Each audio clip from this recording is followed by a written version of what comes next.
Greetings, my name is Kerry and welcome back to my channel.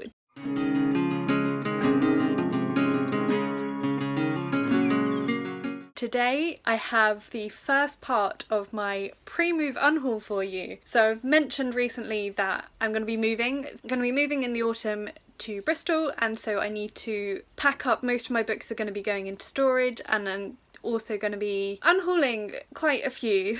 I'm filming 2 unhaul videos today. I've broken them down into sections. I'm getting rid of quite a lot of books, so otherwise it's going to take ages. And then I think there will probably be another smaller one right just before I move, which I'll probably film at the beginning of September. I'm not sure exactly when I'm going to be publishing these because I am on a bit of a weird schedule at the moment. I filmed more videos than I have time to edit and upload, and so it's a little bit all over the place, but never mind, you'll see them before I move, and then when I've moved in I'll do some sort of this is my new place kind of video, I'm sure. Anywho, all of that's to say, today I've got the first part of a pre-move unhaul. There will be more parts to come, so look forward to those. I'm starting today with the non-fiction area of unhauling. It's a mixture of sort of more reference book stuff and then some memoirs and some other stuff. Some of it I've read, some of it I've decided I don't want to read, some of it doesn't quite fit into those categories, as you'll see as we go through. So I'm going to start with some big old dictionaries that I had when I was an undergraduate, and I just have carried them around from house to house and I never look at them because we have the internet. I have an English dictionary, yep, just your standard Collins English dictionary,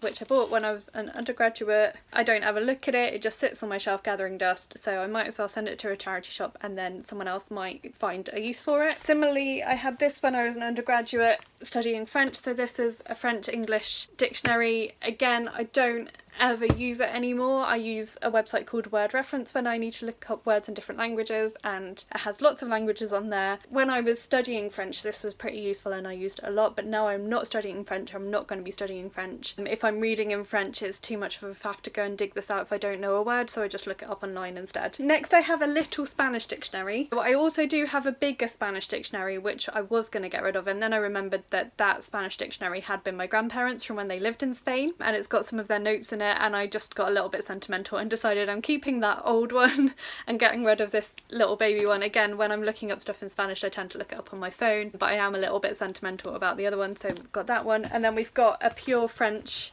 dictionary, again from when I was studying French, but I don't ever use it. I forgot I had it and someone else might be able to get more use out of it, so that's those. I've then got a big stack of cookbooks. I've just gone through my cookbook shelf, just decided to keep the ones that I use most often, but there are a few that I thought I was going to get rid of, and I realised that I really liked some of the recipes in there. I have 2 chocolate cookbooks which have some of the same recipes but also some different ones, so I was hoping I was going to be able to get rid of one of them, but because there's a bit of a difference in some of them, I decided to keep them both. I'm not going to be taking many cookbooks with me because we have like a canteen in the college I'll be studying at, so we get a cooked meal every day, but I will be doing a little bit of cooking, so I'm just going to take my favourite cookbooks with me, and then the other ones will be stored, and then probably when I unpack them I might have another unhaul of them then, or I might just actually make myself cook the stuff that's in them and try out some of the recipes and decide whether it's actually worth keeping them or not. But these ones, I just flicked through them all and decided there wasn't anything really interesting enough in them for me to want to keep them. Most of them I think were my nan's, and I think a lot of them are from the 70s and 80s, and I don't like the way they're set out. That's part of the problem. So I mean, this one is the Farmer's Wife Family Cookbook. It's just a very little thing. There's not really any recipes in there that I wanted that I don't have elsewhere, so that one was easy to decide. This one I did debate keeping. It says 100 great menus. So what is different about this one is that it pairs up different dishes, so you get a starter, a main and a dessert. But what I find difficult about these older style cookbooks is that you get all the recipes on the same page. In more modern cookbooks you tend to get one recipe per page, and you usually get a picture of each meal on the same page, whereas these, they're just like, I just find it really difficult to look at and to pick out the information that I need from them.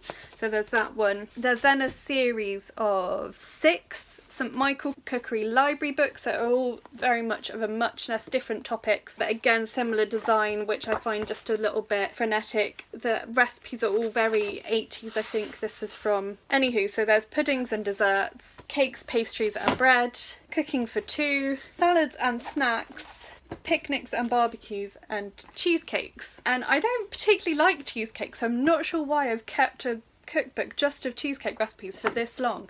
Never mind, so they're all going, and hopefully someone will find something they like in them. This one I did debate about keeping because this is all in one, so these are one pot recipes. This was an Asda one, but again, because the recipes are all crowded on the same pages, and I find that just very difficult if I'm trying to follow a recipe, that kind of setup, so that's going too. We've then got a couple of cookbooks that are very much of a period when electric kitchens were quite a new thing and microwaves are quite a new thing. So I've got the Sharp microwave cookbook, which I think actually came with my mum's first microwave, and another one called Microwave Cooking, which I think was my nan's, and it's all about how to cook stuff in your microwave. And then this one is called The Electric Cookbook, and I did just have a flick through it, and I did think it was quite funny that the first half, well, not half, but the first sort of 20 pages of the book are trying to persuade you why it's a good idea to have an electric kitchen as opposed to a gas one, and all these newfangled inventions you can have. Like, where's the page?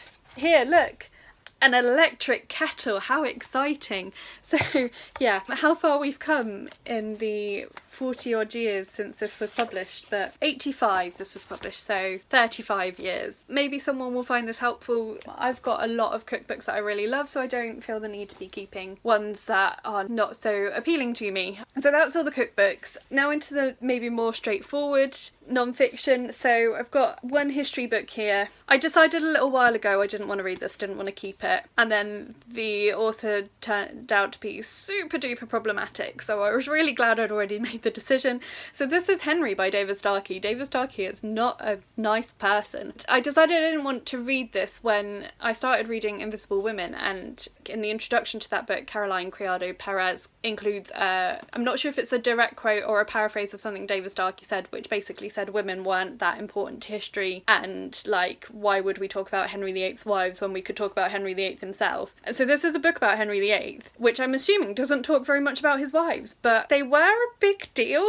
If it wasn't for the whole situation with Anne Boleyn, we'd still be Catholics, so I don't know how you can say that Henry VIII's wives weren't that important to history. And I don't particularly want to read a 400, 500 odd page book of him telling me that Henry VIII's wives weren't important. And then he turned out to be a bit racist as well, or, well, very racist.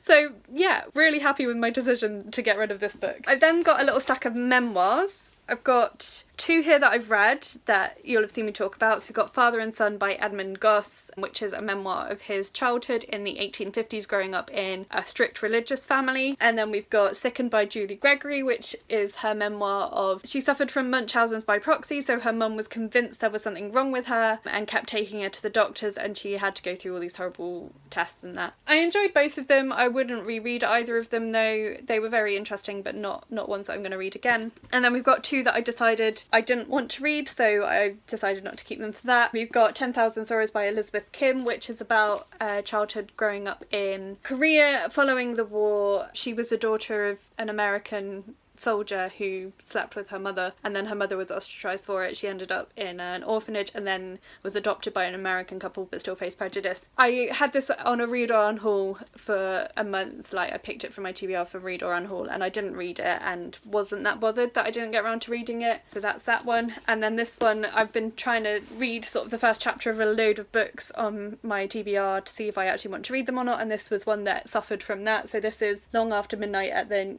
Niño Bien by Brian Winter. This is a memoir. He was a journalist and spent some time living in Argentina where he learned how to tango, and this is his memoir of that experience. But I didn't like it because there's a character that he introduces that is the person that teaches him to tango, he's an older man that thinks he's irresistible to young women, and some of the way that they talk about women at the start of this book just really put me off actually reading it, so that's going as well. Then I've also got some Christian memoirs, and again, some of these I've read and some of them I haven't. We've got God Smuggler by Brother Andrew, which is about, I think in the 60s and 70s, he set up a charity which during the Cold War they smuggled Bibles and Christian texts behind the Iron Curtain into the USSR. The charity is still in operation today. Their remit has changed slightly, but they are still helping get Christian literature into places where it's not easy to get it, but also supporting and encouraging Christians that are living in countries where they're persecuted for their faith. I found this book really inspiring when I first read it. I think I read it about 10 years ago, but I just thought I probably am not going to reread this, so I'd rather pass it on to someone else that might get some benefit out of it. Similarly, I've got 2 books about missionaries to Africa. This one is Beyond the Horizon by Anthea Parsons. This is on my read shelf, but I don't actually remember reading it, but this type of book is very common, and there was a phase where there were lots of missionaries writing memoirs, and so I think I picked this up at that time.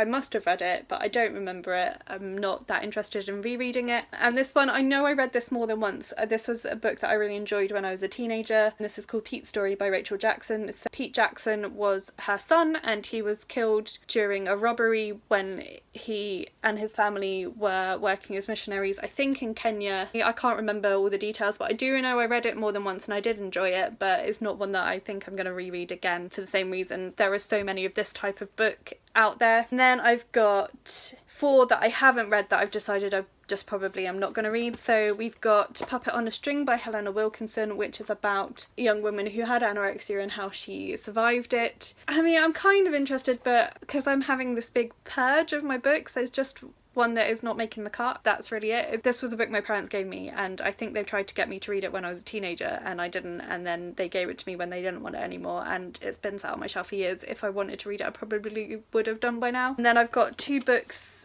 by David Wilkerson, The Cross and the Switchblade and Beyond the Cross and the Switchblade. I think David Wilkerson was a church leader who started working in some of the poorest parts, I think it was of New York, working with the gangs there. I kind of was put off reading this because it's the sort of story that has become a bit of a white saviour narrative. It just doesn't appeal to me at the moment, and again, I've had them for as long as I've had that other one. Like, I've never got around to reading them. And then I've got Run Baby Run by Nikki Cruz, who I think is one of the people that David Wilkerson was working with, and this is his own version of the story. But again, just not stuff that I'm interested in reading at the moment. I mean, part of me is like, oh, maybe one day I'll want to, and so I should keep them just in case, but I need to declutter, I need to get rid of stuff. And I mean, I've got so many books that I haven't read, so I can't say I should have read them all by now if I wanted to, because it takes too long. But the length of time these books have been in my house for my entire life, pretty much, because they were my parents, and so I just never have got around to them. Okay, so then I've got another little stack of Christian non-fiction. Again, some of this I've read and some I haven't, and it's just ones that either are sort of below my level of knowledge now, so they're not that useful to me, but will probably be useful to other people. And the same actually with those biographies. To some people they will be really inspiring and really encouraging, but actually that's not where I'm at with my journey at the moment. So I'd rather that they go somewhere where people that will benefit from them will have them, and that's the same for this stack. So we've got 2 books that are aimed at teenagers that I picked up when I was a youth worker with the intention of being able to lend them out to young people, and then I'm not going to be a youth worker anymore, and so hopefully they'll go to someone that will find them really helpful. So we've got one called True by Sarah Bradley, which is more aimed at young women, and this one is Genuine by C.B. Martin, which is slightly more aimed at young men, but they're both about how to grow in faith and have integrity in your relationships and in your friendships and with your family. I think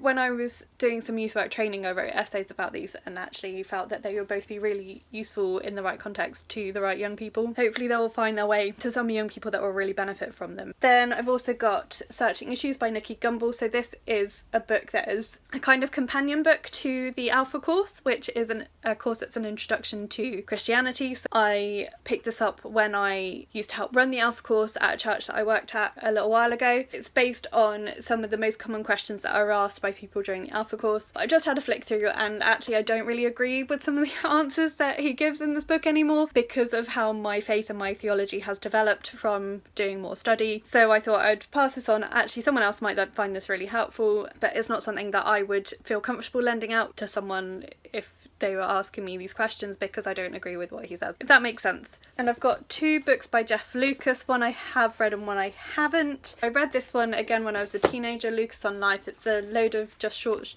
stories, illustrations, that sort of thing that he has used like in sermons. It's just like different bits of life, quirky things. Don't really remember any of it, and it's not something I want to reread. And then I think this one is on a similar theme. This is Lucas Unleashed, and again I think it's similar. I haven't read this one and I just kind of am not really that interested to. And then I think all the rest of these are ones that I haven't read. So another two that came from my dad are by David Kossoff, which are Bible Stories and the Book of Witnesses. So I think both of these are retellings of stories from the Bible. I think they're meant to be kind of aimed at children or young adults, but not ones that really appeal to me, but someone else might find them really helpful. I've got The Power of Personal Prayer. I'm not sure where this came from, but someone passed it on to me when they didn't want it anymore. I read the first chapter and didn't find it that intriguing, and I looked at some Goodreads reviews and there are other books on this subject that I have read that I think will be more helpful to reread rather than reading this one. Got this one called The Christ by Carol Robertson, which again is retellings of the gospel stories about Jesus, but again it's maybe a bit more simplistic than the level that I'm at, but someone else might find it really helpful. This one I think my brother gave me when he didn't want it anymore, which is What You Didn't Learn from Your Parents About Christianity by Matthew Paul Turner, and again it's just at a lower level than I am at. Got one here called Don't Make History Change the Future by Matt Summerfield. I think I was given this as a free copy at a conference, but I kind of dislike that. It kind of creates a false dichotomy to me, because actually changing the future is making history, but it's about discipleship and how we can disciple other people, and again it's at a very basic level, but someone else might find it really helpful. Got O Come All Ye Faithful by Derek Nimmo, which I think again is similar to the Jeff Lucas ones. It's just a lot of short stories and things. I haven't read it, I don't actually know. And then the last one for this section is called Freedom in Christ Participants Guide. So this was a course that we did at church a couple of years ago, which I think I only went to the first one because I didn't find it that helpful.